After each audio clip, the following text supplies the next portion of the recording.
Okay, well, we're replacing the slats that these benches, I believe, were made about 25 years ago.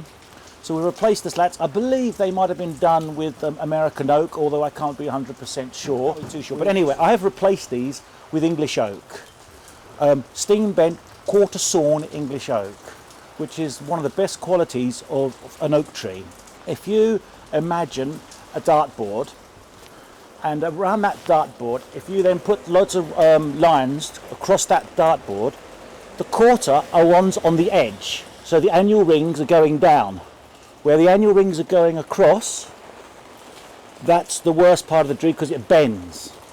Where the annual rings are going down on one side or both sides, it's quarter. It means when it shrinks, when it bends, it only shrinks slightly.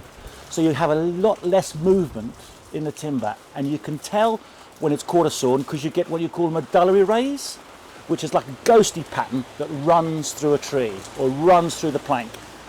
So if you can see the end grain going through here, the annual rings are running straight down. So if I tip it up like that, then you can see the ghosty patterns, the medullary rays. This is the food source of the tree. This allows the tree to have, I think it holds its minerals and moisture in there as it's growing. So it can use that as a resort when it's growing in times of drought. If I then show you this piece, again, if you look here very carefully, you will see that the annual rings are not going straight down, they're now starting on a slant. If I then show you this piece of wood, there are no medullary rays. You can see how we've notched them out so they click together like that for the benches. That is how they're held together and they are bolted in place. What we've done is first of all we cut out all the slots to make sure they all interlocked.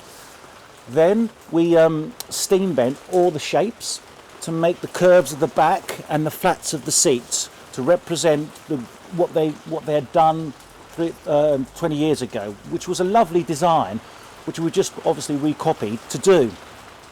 So we've cut a slot out of each one, joined them together, and then joined them all in the workshop to make sure they fit when we get there, when we come to fit them on the benches. We've put them all together and we've just made sure everything fits, and we've just come today to fit them on the bench to make sure everything is going around. As we can see, it's going to plan. Steam bending's been going along for a long time and it's not a very complicated process. It's just basically a Burco boiler with a wooden box.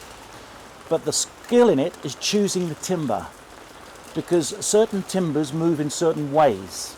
So even oak has different ways. If you've got oak on clay or oak on sand, they all behave differently. So the actual skill in actually steam bending is actually finding out where the tree has been grown and where it comes from. So we have used this process to finalise each bending.